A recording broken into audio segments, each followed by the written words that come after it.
दोस्तों आज हम लेकर आए हैं एक ऐसी खबर जो पूरे देश की राजनीति में तहलका मचाने वाली है। राहुल गांधी की नागरिकता को लेकर उठे सवालों ने एक नया मोड़ ले लिया है। प्रवर्तन निदेशालय यानी ईडी ने अब इस मामले की सीधी कार्रवाई करते हुए शिकायतकर्ता को तलब किया है। पूरी खबर आप देखें, आपको समझ में आ जाएगा कि दरअसल मामला क्या है। 9 सितंबर को होने वाली यह पूछताछ भारतीय राजनीति का एक नया अध्याय खोल सकती है। 1 साल से चल रही है यह पूरी जांच। दोस्तों, यह कहानी शुरू होती है कर्नाटक के एक बीजेपी कार्यकर्ता एस विग्रेशिर से, जिन्होंने जून 2024 में एक बम फोड़ा था। उन्होंने इलाहाबाद हाईकोर्ट में एक जनहित याचिका दायर की थी और दावा किया था कि उनके पास ब्रिटिश सरकार के ईमेल और दस्तावेज हैं जो साबित करते हैं कि राहुल गांधी ब्रिटिश नागरिक हैं। बिहार से चुनाव से पहले राहुल गांधी क्या ब्रिटिश नागरिक साबित हो जाएंगे? क्या बिहारियों यानी बिहार के लोगों को पता चल जाएगा कि उनके आसपास जो घूम रहा है वो ब्रिटिश नागरिक है? इस मामले की गंभीरता को अंदाजा इससे लगाया जा सकता है कि अब तक सीबीआई, यूपी पुलिस और अब ईडी तीनों एजेंसियां मामले की जांच कर रही हैं। लेकिन सवाल यह है कि क्या वाकई कोई ठोस सबूत है या यह सिर्फ राजनीतिक घेराबंदी की कोशिश है? प्रवर्तन निदेशालय का एक्शन इस पर हुआ है। एफईएमए के साथ, माफ कीजिएगा, एफईएमए के तहत जांच की जा रही है। ईडी ने जो कार्रवाई की है वह एफईएमए यानी फॉरेन एक्सचेंज मैनेजमेंट एक्ट के तहत है। इसका मतलब है कि अगर राहुल गांधी का कोई विदेशी कनेक्शन है तो क्या उन्हें भारत के विदेशी मुद्रा नियमों का उल्लंघन उन्होंने किया है? क्या उनके विदेशी बैंक अकाउंट्स हैं जिनकी घोषणा किसी भी हलफनामे में आज तक नहीं की गई? एक अधिकारी के मुताबिक ईडी यह जांच करीब 4 साल से चला रही है, लेकिन अब पहली बार शिशिर को बुलाया गया है। यह साफ दिखता है कि मामला एक नए मोड़ पर है। एजेंसी चाहती है कि शिशिर अपने पास मौजूद सभी दस्तावेज पेश करें। फिर से शायद वही कहानी शुरू हो जाए दोस्तों कि अब ईडी राहुल गांधी को परेशान करती है। लेकिन यह आज का मामला नहीं है, 4 साल से चल रहा है। ईडी को परेशान करना होता तो जो 2024 चुनाव में परेशान कर चुकी होती। दोस्तों, शिकायतकर्ता कौन है? क्यों मिली सरकारी सुरक्षा? तो एस विग्रेशिर एक कर्नाटक के बीजेपी कार्यकर्ता हैं। लेकिन दिलचस्प बात यह है कि इलाहाबाद हाईकोर्ट ने उन्हें 24 घंटे सरकारी सुरक्षा देने का आदेश दिया है। कोर्ट ने साफ कहा है कि वह एक बहुत शक्तिशाली व्यक्ति के खिलाफ लड़ रहे हैं और उन्हें लगातार धमकियां मिल रही हैं। तो क्या राहुल गांधी की तरफ से यह धमकी दिलवाई जा रही है, इसलिए उनको इतना बड़ा प्रोटेक्शन मिला है? यह बात ध्यान देने वाली है कि अगर यह सिर्फ एक फर्जी मामला होता तो क्या हाईकोर्ट इतनी गंभीरता से लेता? कोर्ट ने खुद कहा है कि प्रथम दृष्टांत मामले पर विचार करने की जरूरत है। क्या है वे दस्तावेज जिनका दावा शिशिर कर रहे हैं? दोस्तों, शिशिर का दावा है कि उनके पास ब्रिटिश सरकार के ईमेल और दस्तावेज हैं जो साबित करते हैं राहुल गांधी ब्रिटिश की नागरिकता उन्होंने ली थी। उनका कहना है कि राहुल गांधी ने एक ब्रिटिश कंपनी बैकॉप्स लिमिटेड के डायरेक्टर के रूप में काम करते समय खुद को ब्रिटिश नागरिक घोषित किया था।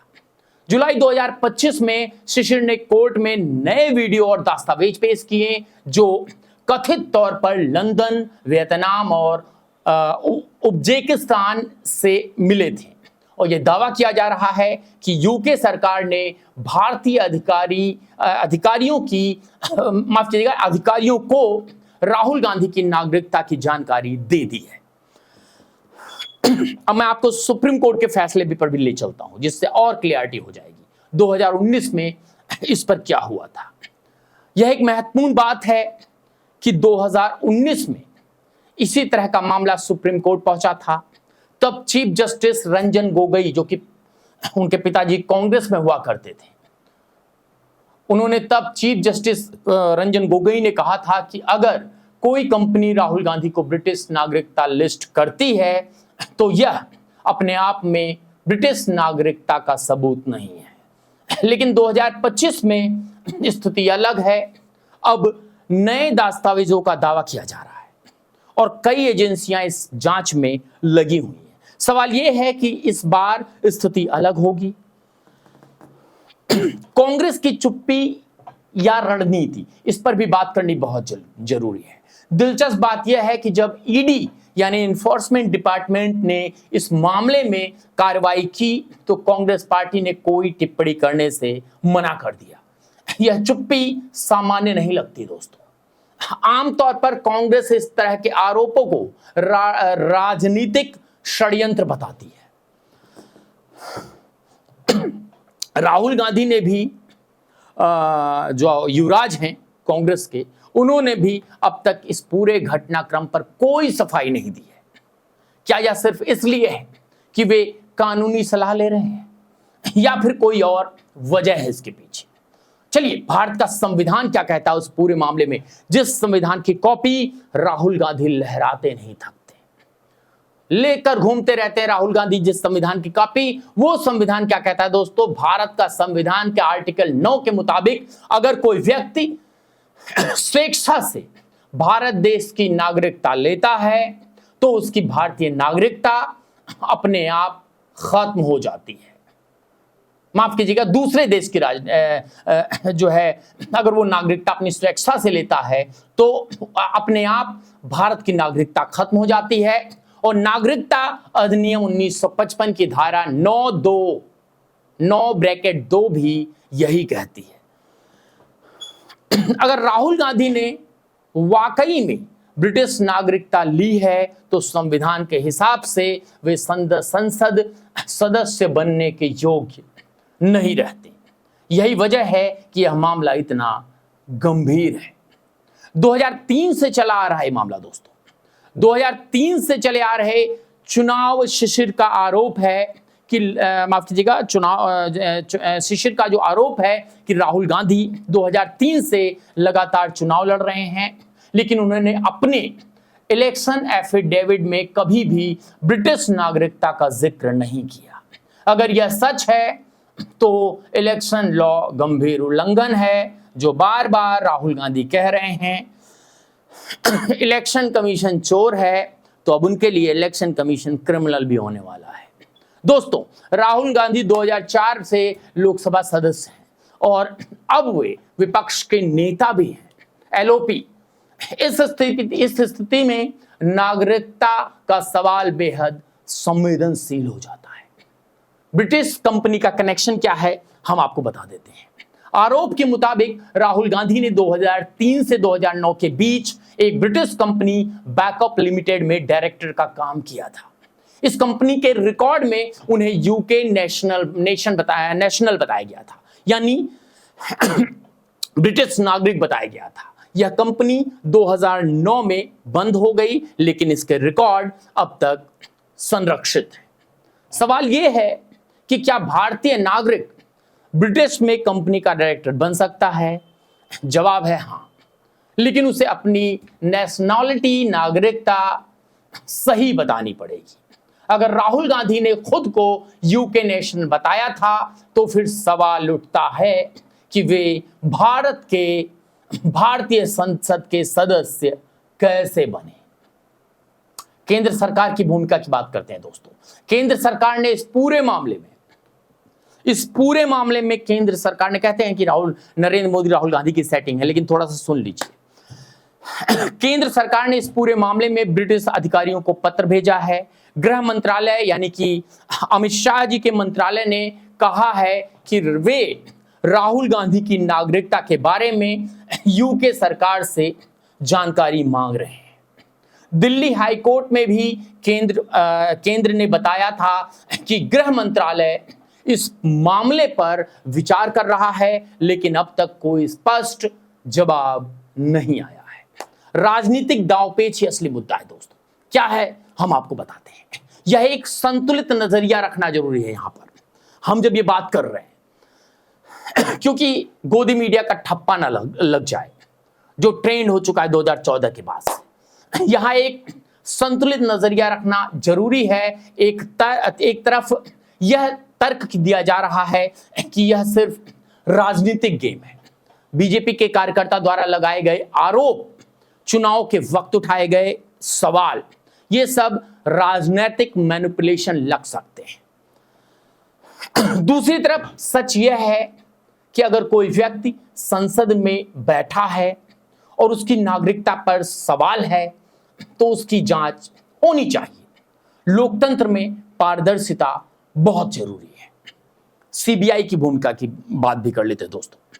क्यों चुप है एजेंसीज? शिशिर का दावा है उन्होंने सीबीआई के सामने कई बार बयान दिया और सभी सबूत पेश किए, लेकिन सीबीआई ने अब तक इस मामले पर कुछ नहीं कहा है, कुछ नहीं कहा है। यह चुप्पी सवाल खड़े करती है कि अगर आरोप बेबुनियाद हैं तो सीबीआई क्यों नहीं साफ करती, और अगर कुछ सच्चाई है तो फिर एजेंसी क्यों धीमी गति से काम कर रही है? क्या हाई प्रोफाइल मामला है इसलिए? अब अगली सुनवाई 9 अक्टूबर को है दोस्तों। इलाहाबाद हाई कोर्ट ने अगली सुनवाई 9 अक्टूबर के लिए रखी है और इससे पहले 9 सितंबर को ईडी के सामने शिशिर की गवाही होगी। यह गवाही बेहद महत्वपूर्ण होगी क्योंकि इससे पता चलेगा कि वाकई में कोई ठोस सबूत है भी या फिर राजनीतिक बयानबाजी और मैनिपुलेशन करने की कोशिश हो सकती है। लेकिन हम आपको बताएं इसके परिणाम क्या हो सकते हैं। अगर यह साबित हो जाता है कि राहुल गांधी की दोहरी नागरिकता है या थी तो इससे गंभीर परिणाम हो सकते हैं। सबसे नंबर 1 ये आता है लोकसभा सदस्यता का रद्द होना। संविधान के अनुसार वो अयोग्य हो सकते हैं। नंबर 2 चुनाव अपराध। दोस्तों अगर उन्होंने इलेक्शन एफिडेविट में गलत जानकारी दी है, मिस इन्फॉर्मेशन दिया है तो सीधे तौर पर यह चुनावी अपराध है। नंबर 3 FEMA का उल्लंघन, यानी विदेशी मुद्रा कानून का उल्लंघन भी इसमें होता है। नंबर 4 राजनीतिक करियर पर बहुत बुरा प्रभाव। कांग्रेस पार्टी के लिए यह सबसे बड़ी मुसीबत हो सकती है। इतिहास में, हिस्ट्री में कुछ ऐसे मामले हैं भी क्या, हम देखते हैं दोस्तों, नजर डालते हैं। भारत में पहले भी ऐसे मामले आए हैं जहां नेताओं की नागरिकता पर सवाल उठे हैं। हर बार न्यायालय ने गंभीरता से इन मामलों की जांच की है और लोकतंत्र में यही होना भी चाहिए। अब सवाल जो अभी भी अनुत्तरित हैं, जिनका जवाब अभी नहीं आया है, वो ये है क्या वाकई में ब्रिटिश सरकार ने कोई दस्तावेज दिए हैं? अभी तक इसकी आधिकारिक पुष्टि नहीं हुई है। राहुल गांधी क्यों चुप हैं? अगर आरोप गलत हैं तो अपनी सफाई क्यों नहीं दे रहे? नेशनल मीडिया इसको कवर क्यों नहीं कर रहा है उस तरह से जैसे अन्य मामलों में किया जाता है? सीबीआई की जांच कहां तक पहुंची है? एजेंसियां क्यों मौन है? ये सब सवाल है। ईडी को क्या मिला है अब तक? FEMA जांच हुई है, इन 4 सालों में इस जांच का कोई निष्कर्ष क्यों नहीं आया है अभी तक? और वही जो हमें गोदी मीडिया कहते हैं, अब उसी मीडिया पर कुछ भूमिका के बारे में हम बात कर लेते हैं दोस्तों। इस पूरे मामले में मीडिया की भूमिका भी बहुत महत्वपूर्ण है। कुछ चैनल से बड़ा खुलासा बता रहे हैं, लेकिन कुछ उनमें शायद बहुत पारंपरिक के एक तरह से कहें कि ट्रेडिशनल चैनल नहीं है, वो बता तो रहे हैं, लेकिन जबकि कुछ इसे राजनीतिक स्टंट बता रहे हैं। सच ये है कि अभी तक कोई ठोस सबूत सामने नहीं आया है। विपक्ष के नेता पर आरोप जो ये लगे हैं, इसका लोकतंत्र के लिए क्या मतलब है। यह मामला सिर्फ राहुल गांधी का नहीं है, बल्कि यह भारतीय लोकतंत्र की परिपक्वता का भी टेस्ट है। विपक्ष के नेता पर लगे आरोप की निष्पक्षता की जांच कैसे होती है, यह देखना जरूरी है। 9 सितंबर के फैसले का दिन। दोस्तों, 9 सितंबर को ईडी इन्फोर्समेंट डायरेक्टरेट के सामने शिशिर की गवाही से बहुत कुछ साफ हो सकता है। अगर उनके पास वाकई ठोस सबूत हैं तो भारतीय राजनीति में भूचाल आ सकता है, और अगर सबूत कमजोर हैं तो यह साबित हो जाएगा कि यह सिर्फ राजनीतिक हथकंडा था। निष्कर्ष की तरफ चलते हैं दोस्तों। सच के इंतजार। दोस्तों, इस पूरे मामले में जो भी ये मामला है, पूरे मामले को देखने के बाद यह साफ है कि अभी भी बहुत सारे सवाल अनुत्तरित हैं। ना तो आरोप पूरी तरह साबित हुए हैं और ना ही राहुल गांधी ने संतोषजनक सफाई दी है। भारतीय लोकतंत्र की मजबूती इसी में है कि हर आरोप की निष्पक्षता जांच हो, चाहे वह किसी भी पार्टी का नेता हो। लेकिन साथ ही यह भी जरूरी है कि राजनीतिक बदला लेने के लिए न्यायिक प्रक्रिया का दुरुपयोग ना हो। 9 सितंबर और 9 अक्टूबर, ये 2 तारीखें शायद इस पूरे रहस्य को सुलझा देंगी। उम्मीद हम यही करते हैं। तब तक हमें इंतजार करना होगा कि सच क्या है।